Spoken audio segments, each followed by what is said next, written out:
The teacher said it in front of 23 children. James was one of them. He was standing at the front of the classroom beside his science project, a display board, 3 weeks of work, photographs he had taken himself of light refraction through water at different temperatures, the kind of project that reveals a particular quality of mind. I was sitting in the third row of parents and grandparents who had been invited to the Friday afternoon presentation. The teacher was Mrs. Patricia Halverson. She was 41 years old and had been teaching at this school for 9 years. She stood beside James's board. Mrs. Halverson said, "James, this is very creative, though I should mention to our visitors that photography is a hobby, not a career path." She smiled at the room. Mrs. Halverson said, "We want our students to have practical goals, like the kind their parents have built." She looked at me, directly at me. Mrs. Halverson said, "It is lovely that James has family support, even from those who perhaps took simpler paths in life." The room went quiet. James looked at his hands. I looked at Mrs. Halverson. I smiled. I said nothing. After the presentation, I did not go home. I walked to the principal's office.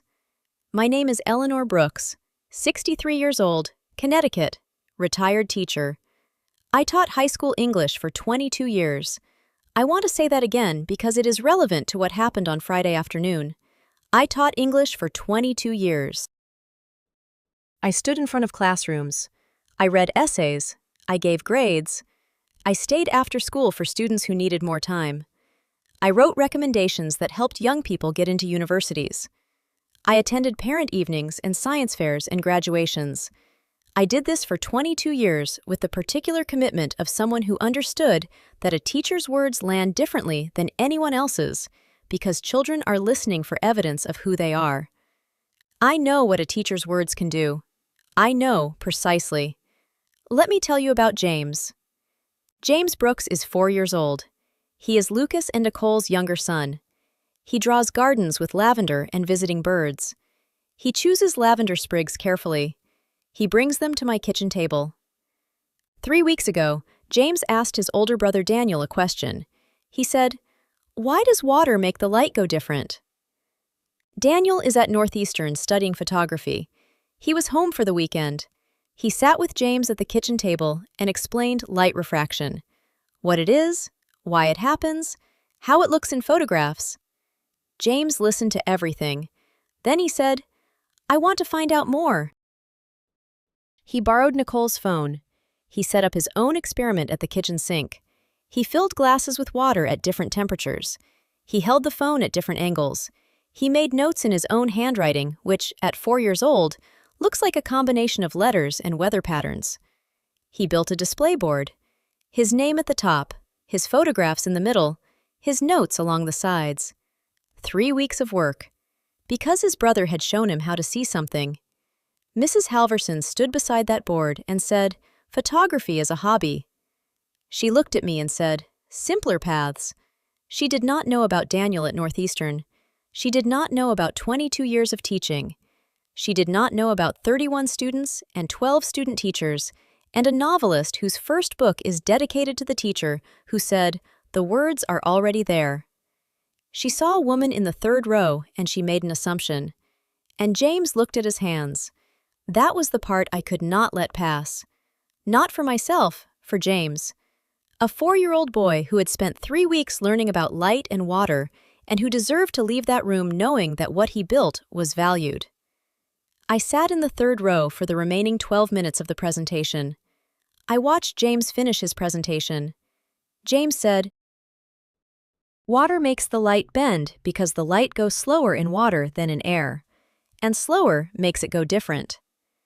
He said it with the complete confidence of a 4-year-old who has learned something true and wants to share it. The parents applauded. I applauded. Mrs. Halverson smiled. After the presentation, Nicole arrived at 3:47 to collect James. She said, "Eleanor, I did not know you were coming." I said, "I wanted to see James present." She said, "How was it?" I said, "James was wonderful." She said, "Good." She took James's hand. I said, "Nicole, I'm going to speak with the principal before I leave. I wanted you to know." She said, "About what?" I said, "Something Mrs. Halverson said during the presentation." Nicole said, "Eleanor, he is 4 years old. Whatever she said." I said, "He is 4 years old and he spent 3 weeks on that project and he looked at his hands when his teacher dismissed it. I am going to the principal's office. You are welcome to join me or not." Nicole looked at James. James was holding his display board with both hands. James said, "Grandma, did you like the water part?" I said, "The water part was my favorite." He smiled. Nicole said, "I will come." If you have ever watched someone speak about a child in a way that diminished what that child had built, stay with me, because what I said to the principal that afternoon is something I have never said out loud before. Subscribe and hit the bell. I post every week. The principal's name was Dr. Catherine Webb. She had been principal of this school for 6 years. She had a reputation in the community for being thorough and fair. I had known this about her before I walked into her office. I had taught with her briefly 23 years ago when she was a first-year teacher and I was in my 15th year. We had served on the same curriculum committee for 1 semester.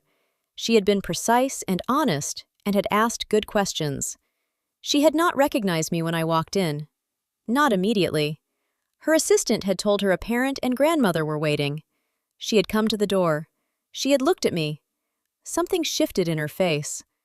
Dr. Webb said, "Eleanor Brooks." I said, "Hello, Catherine." She said, "It has been 20 years." I said, 23. She said, "Come in, please." We sat. Nicole sat beside me with James on her lap. James was holding his display board and looking at the certificates on the wall. Dr. Webb said, "What can I do for you?" I said, "I was at the Friday science presentation this afternoon. I watched my grandson James present his project on light refraction."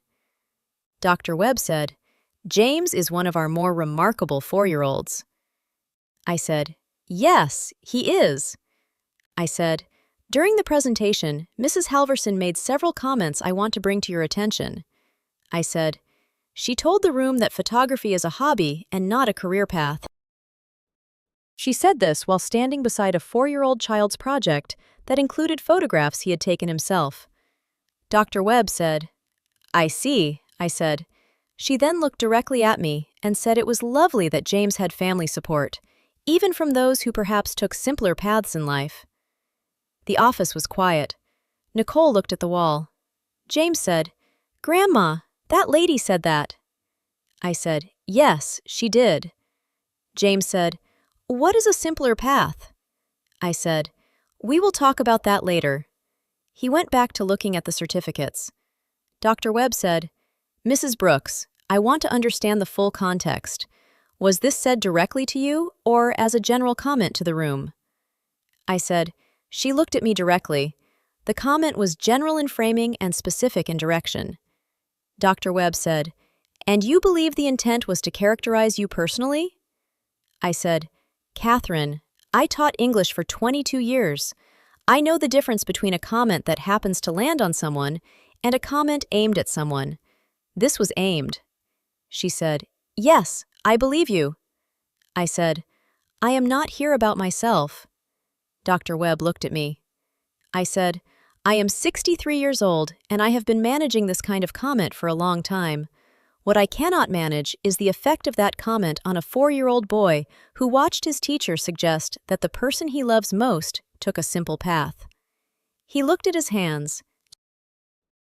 Catherine, while she was speaking, "He is 4 years old and he looked at his hands." The office was completely quiet. Nicole said, "He did." I looked at her. She said, "I watched the video 3 times." Dr. Webb said, "Mrs. Brooks, what would you like to happen as a result of this conversation?" I said, 3 things. She said, "Tell me." I said, "First, I would like Mrs. Halverson to understand that comments about a student's family members made in front of the class are not appropriate, regardless of intent. That is a professional standard that applies to every teacher in this school." Dr. Webb said, "Agreed. Continue." I said, "Second, I would like James to receive an acknowledgement, not an apology from Mrs. Halverson directly. He is 4, and that would confuse him. An acknowledgement from this school that his project was significant. A certificate, specific to his project, worded so that he understands the light and water observation was the thing that mattered. Dr. Webb said, "I will have it prepared by Monday." I said, "Thank you." She said, "And the third thing?" I said, "The third thing is for you and for me, not for the record." She waited. I said, "I taught for 22 years, Catherine. I was in the classroom the year you started. I stayed for 15 years after that. I wrote letters that sent 31 students to universities they would not otherwise have attended. 3 of my former students are now teachers. 1 is a principal. 2 are university professors. 1 is a published novelist whose first dedication reads, 'To the teacher who said the words are already there.'" Dr. Webb said, "Eleanor." I said, "I am not telling you this to establish credentials. I am telling you because Mrs. Halverson looked at me and saw a retired woman in the 3rd row and made an assumption. And I want someone in this school to know the full picture. Not because I need the acknowledgement, because the assumption is the problem." She said, "Yes, it is." I said, "Teachers make assumptions about the people who show up for children. Grandmothers in the 3rd row, fathers who arrive late because they work 2 jobs, mothers who cannot speak the primary language of the school. The assumption is always the same. Simple path, limited horizon." She said, "Yes." I said, "It is never true. And when it is said in front of a child, it teaches that child something about how their people are valued. James is 4. He does not understand what Mrs. Halverson meant, but he looked at his hands. Something landed, even if he cannot name it yet." Dr. Webb sat with that for a moment. She said, "I will speak with Mrs. Halverson today." I said, "I know you will." She said, "Eleanor, the novelist, the dedication." I said, "Her name is Rachel Morrison. She teaches 3rd grade in Vermont now. She sends me a card every September on the first day of school." Dr. Webb said, "Because you were the reason she became a teacher." I said, "Because I told her the words were already there." That was all. If this moment reached something in you, if you have ever had someone look at you and see less than you were, leave me a comment. Tell me what you did. Tell me if you said something or stayed quiet. I read every single one. Mrs. Halverson came to the principal's office at 4:30. Dr. Webb had asked if I would be willing to stay. I said yes. Nicole had taken James home at 4:15. He had been given a cookie from Dr. Webb's desk before he left. James said, "Dr. Webb, your certificates are very straight." She said, "I try my best, James." He said, "Mine will be straight too." She said, "I know it will." He left holding his display board and his cookie and a promise of a certificate on Monday. Mrs. Halverson came in at 4:32. She looked at me. Recognition flickered. Then the preparation she had assembled on the walk over met the reality of the room and began to come apart. Dr. Webb said, "Mrs. Halverson, Mrs. Brooks has brought some concerns to my attention about comments made during the science presentation this afternoon." Mrs. Halverson said, "The presentation went very well. The children were engaged and—" Dr. Webb said, "Specifically, the comments about photography as a career path, and the comment directed at Mrs. Brooks about simpler paths in life." Mrs. Halverson said, "That was a general observation. I did not mean—" I said, "Mrs. Halverson." She looked at me. I said, "I am not here to debate what you meant. I am here to tell you what I observed and what James observed. I was sitting in the 3rd row. I watched him look at his hands when you spoke." She said, "Children look at their hands all the time." I said, "This child spent 3 weeks building a project about light and water because his older brother takes photographs and he wanted to understand why the light behaves differently. He borrowed his mother's phone. He set up his own experiment. He made his own notes. He built his own board." I said, And then his teacher stood beside that board and told the room that photography is a hobby. Mrs. Halverson said, "I only meant that practical guidance." I said, "Practical guidance is appropriate. What you gave was a verdict. About his project, about his brother's work, and about me." She said, "I do not know who you are." I said, "No, you do not. You saw a woman in the third row, and you made an assumption about what she had done with her life." She said nothing. I said, "I taught English for 22 years. I spent 15 of those years in a classroom 2 miles from this school. I wrote letters of recommendation for 31 students. I sat on curriculum committees and professional development panels, and I trained 12 student teachers, including one who is now the principal of a school in New Haven." I said, "But none of that is the point." Mrs. Halverson looked at the table. I said, "The point is that a 4-year-old boy built something real and brought it to school and stood in front of a room of people who mattered to him, and he deserved to leave that room feeling that what he had built was valued." Instead, he looked at his hands. The office was quiet. Dr. Webb said, "Mrs. Halverson, I think you have something to say." Mrs. Halverson was quiet for a moment.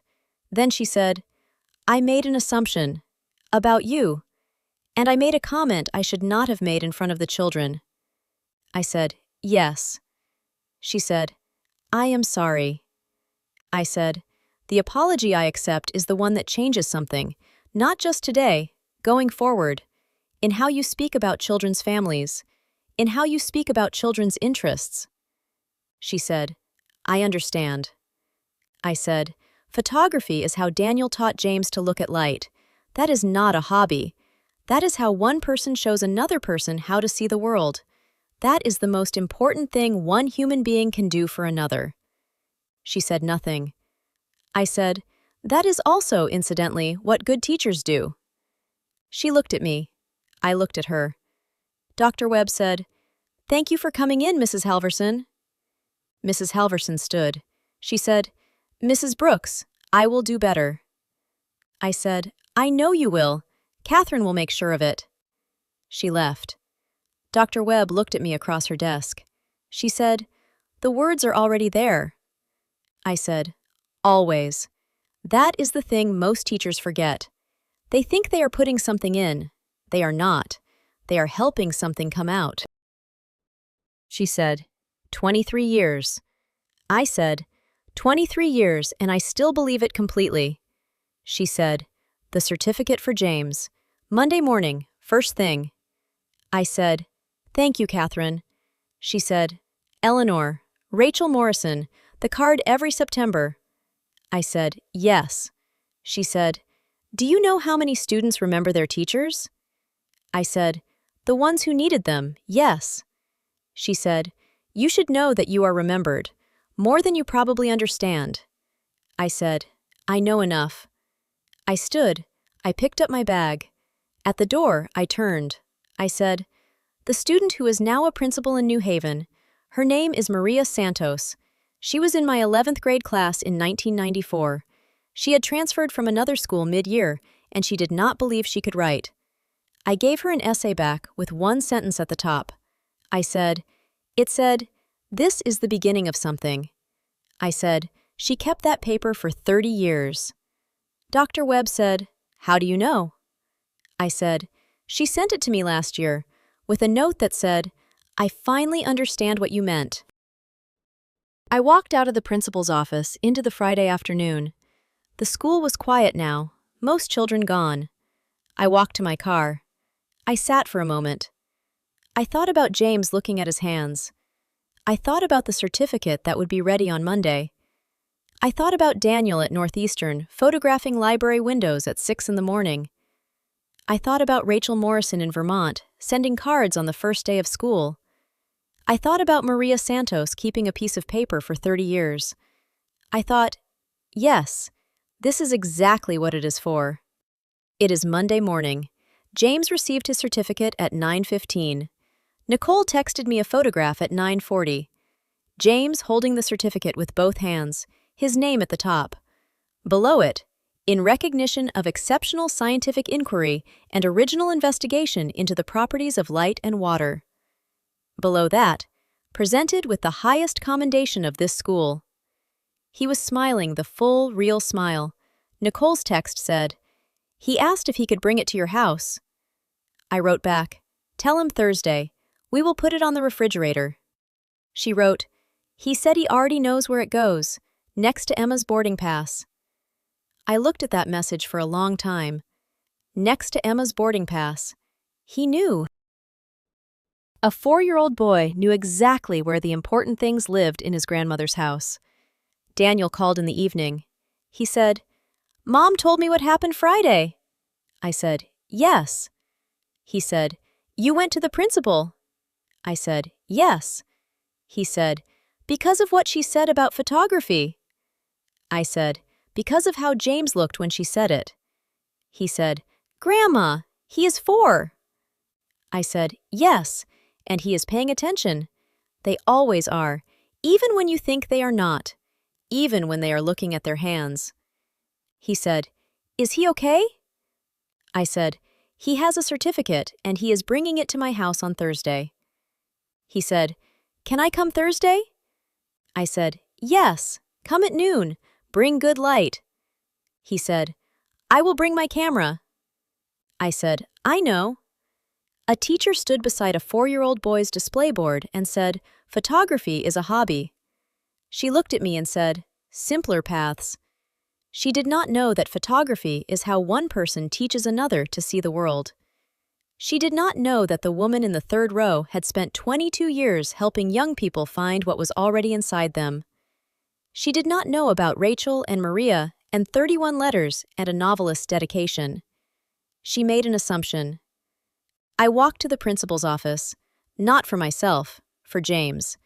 Because he is 4 years old and he spent 3 weeks learning about light and water, and he deserved to leave that room knowing that what he built was seen. He has a certificate now. It goes on the refrigerator. Next to Emma's boarding pass. That is where the important things live. Leave me a comment and tell me where you are watching from. Has a teacher or anyone ever made an assumption about you or someone you love based on what they thought they saw? Tell me what happened. Tell me if you said something. I read every single one. And if this story reached something in you today, subscribe.